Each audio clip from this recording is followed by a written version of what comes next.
Mandy, and today we're going to be talking about the books that I read in the last half of November. Now that it's December, I finally figured out that it was November.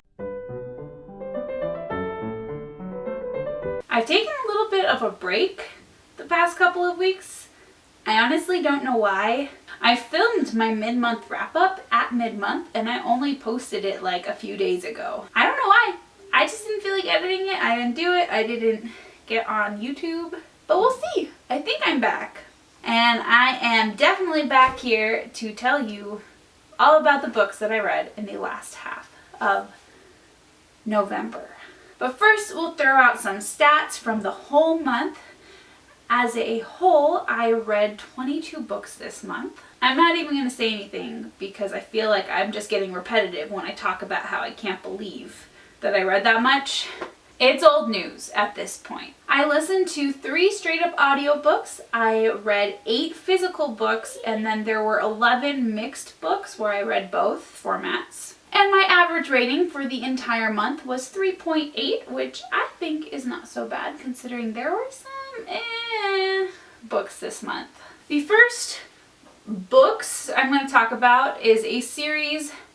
If you've been here for a little while, you know that I have no self-control when it comes to reading series, especially if I have the books here with me.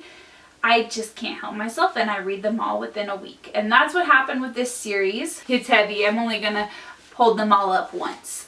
We've got the Red Queen series. Yay! By Victoria Aveyard. This series is set in a futuristic world where 2 different types of people have split. You've got normal red bloods and they don't have any kind of powers. And then you have these silver bloods who are flush with power and they have stomped the red bloods underneath their big fat boots. Our main character, Mare, is a red blood and she gets a job at the Silver Palace. She's there and an accident happens and it turns out that she has powers, but she's a red blood. That should be impossible. She ends up engaged to one of the Silver Princes and realizes, I mean, she's always known that the system is unfair, but she starts to realize just how unfair it is. A lot of people hate on this book series. When I initially read it, I guess when it first came out, I gave the book 5 stars. I loved it a lot, and so coming back to the series, I had read the first 3 and was the 4th book that I was rereading the series for. Because I enjoyed it so much, I was worried that I wasn't going to enjoy it quite as much when I reread it. And it's true, I didn't enjoy it. I didn't think it was 5-star quality, but I did rate it 4.5. A lot of people look down on the series and I don't know, I enjoy it. I feel like the entire series as a whole was well-rounded and that the characters felt real. I mean, a lot of times you have these characters that go through traumatic things and they don't seem to act like they went through traumatic things. Maybe they're upset for a couple of pages, but some of the traumatic things that our main character goes through, it sticks with her and she doesn't just get over it, so I feel like she's more real than some other book characters. Overall, I really enjoyed all 4 books. Even the last one, I feel like the series ended really well. There was a little bit of an ambiguous ending, but I think that's going to be addressed in the novella collection she has, Broken Throne, I think. That one I will hopefully be reading sometime in the next month or so. Solid series. It may not be for you because I know there are a lot of people that don't like it, but it was for me and I enjoyed it. I'd say first book is 4.5 stars and the next 3 are about probably 4 stars. So solid. The next book that I read was Cruel Beauty by Rosamund Hodge. This is a Beauty and the Beast retelling. You have a girl named Nyx who has been raised her entire life to marry the demon overlord in their land. It's an island that's been cut off from the rest of the world, and everyone that he marries ends up dead, and so she just assumes that she's going to end up dead too. She goes, she meets the demon overlord and realizes that he's not what she thought he was. It's a tale as old as time, you know. When I initially read this book, I gave it a 3-star. I was intrigued by the plot. I enjoyed it. The ending was confusing for me, but I could get over that because there was a sequel and I figured that everything would be cleared up in the sequel. So I was all ready to read that sequel and be excited, only I found out that the sequel was not actually a sequel. It's not even a companion novel. That meant that my confusion was going to stick, and the rating went down to a 2. I feel like it was a decent Beauty and the Beast retelling, but the fact that the ending confused me so much and I didn't fully understand how you got from point A to point B in that ending climax, it's just not for me. The next book that I read was Only a Breath Apart by Katie McGrary. In this book, you have two people, a boy and a girl, who were best friends when they were growing up, and they have grown apart in their teenage years. They don't like each other, but when the boy's grandmother dies, he finds out that the only way he's going to be able to keep the land that he's grown up on when he turns 18 is if he makes up with his friend. So he starts to go back towards her, but she's not sure. She also has a very controlling dad who doesn't want her to be around him. I don't really know how much to say about this story without giving everything away, but I enjoyed it a lot. It was a very good contemporary book for me. I gave it a 4-star rating. There is a little bit, I'll give a trigger warning for abuse, and while that does exist in the story, I thought that it was handled very well. A very good story. Then I read From Twinkle with Love by Zendaya Menon. This book is by the author of When Dimple Met Rishi. That one has gone around a little bit on BookTube. That's why I bought this one, because I enjoyed it. So I figured I would check out her other book. This is about a girl named Twinkle who wants to be a filmmaker. She wants to break through the film industry and not only be a female director, but be a female Indian director. So when she has the opportunity to make her first film, she turns to Sahil, who also is a film buff.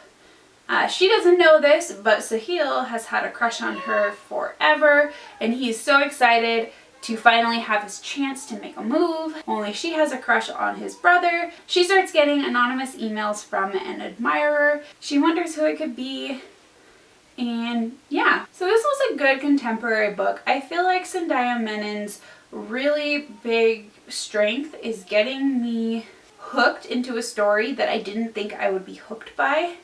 This happened with this book and with When Dimple Met Rishi. The execution in the middle isn't always good, but the ending is, if that makes sense. So she has really strong beginnings and endings, and the middle falls apart a little bit. I wasn't very into the dramas in the middle, but overall I did enjoy reading it, and she had me hooked until the end. The next book that I read was The Healer's Apprentice by Melanie Dickerson. This was a Sleeping Beauty retelling. We have a girl named Rose who lives in Germany, and she is the healer's apprentice. The healer has always taken special care of her. She taught her to read and write in a day when most women didn't read or write, and most men too. And she took her on as an apprentice, which gives her a lot more opportunity. Through being the apprentice, she actually meets the Duke's son. So she lives in a dukedom, and she comes across the Duke's son, and she wishes that she could be with him.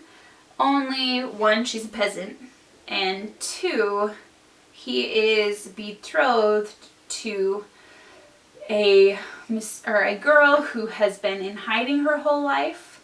Her father made some spiritual man very angry in his earlier life, and he promised to take it out on his daughter. So she went into hiding, and this Duke's son has been looking for the man who's going to try to kill his betrothed. I rated this book 3 stars. It was just okay. I wasn't a fan of the audiobook narrator. Maybe that's why I just thought it was okay. Maybe it would have been higher if I had read it physically, or if there was a different audiobook reader. I'm sorry if you can hear Evie in the background. She's supposed to be taking a nap, but she refuses to. story of my life. Then I read The Geeks Guide to Unrequited Love by Sarvanes Tash. The author is Irani, and I'm not entirely sure how to pronounce her first name. This is about a boy named Graham who is in love with his best friend Roxy. And with New York Comic Con coming up, he thinks that the best way to win her over is to take her there and sweep her off her feet. It is all about his attempt to get out of the friend zone, and this was a really cute read. It actually surprised me. The ending was not what I expected it to be, and I think that's a really good thing to happen in books, is if the ending can surprise you, because that doesn't happen very often, at least with me. But I rated this 4 stars. It was really cute, and as a nerd myself, it was fun to see all of the nerd references. The next book that I read was The Moan and More by Sarah Dessen. I think this is one of her least popular books, and I think it's because it doesn't follow the same patterns as all of her other books, which I actually enjoyed. This is about a girl named Emmeline who lives in a small beach community. She's been dating her boyfriend since they were freshmen in high school, and they just graduated and are about to go off to college. With it being a beach town, there are a lot of people who come in for the summer and then disappear, and she starts to get close to a boy named Theo who's there working for a filmmaker for the summer. That's all I'll really say. I don't want to spoil too much, but this book is more than any other book of Sarah Dessen's. It's all about a girl finding herself and learning to be her own person, which I really appreciated. I gave this one 4 stars. It's not my favorite Sarah Dessen book, but it's definitely not my least favorite. I think in the past I thought it was one of my least favorites, and that's why I didn't go back to it. But I enjoyed it. That crying's gotten a lot worse. She doesn't want a nap. The last book that I read was P.S. I Like You by Casey West. This was a reread for me, but it's been a few years and I didn't remember everything that happened. This is about a girl who has a hard time concentrating during chemistry class, so she's always doodling and writing lyrics in this notebook that she has. Well, her teacher notices and says, "You can't bring the notebook into class anymore.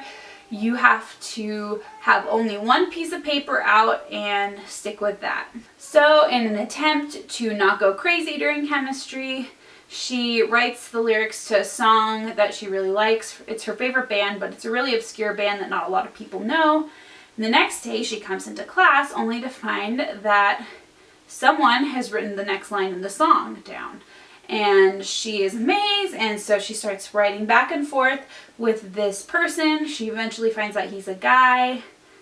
And yeah, it's all about her and this correspondence, and it's really cute. This is up there with my favorite Casey West books. I rate this one 4 stars. It was really fun and entertaining, and I definitely recommend it if you haven't checked this one out by Casey West. Well, there you have it. All of the books I read in November. Thank you so much for watching. If you like what you saw, feel free to click subscribe. I hope you guys had a great Thanksgiving. Let me know what your Thanksgiving traditions are. We had a very nice holiday with some family. I hope you're having a great bookish day, and I will see you next time. Bye!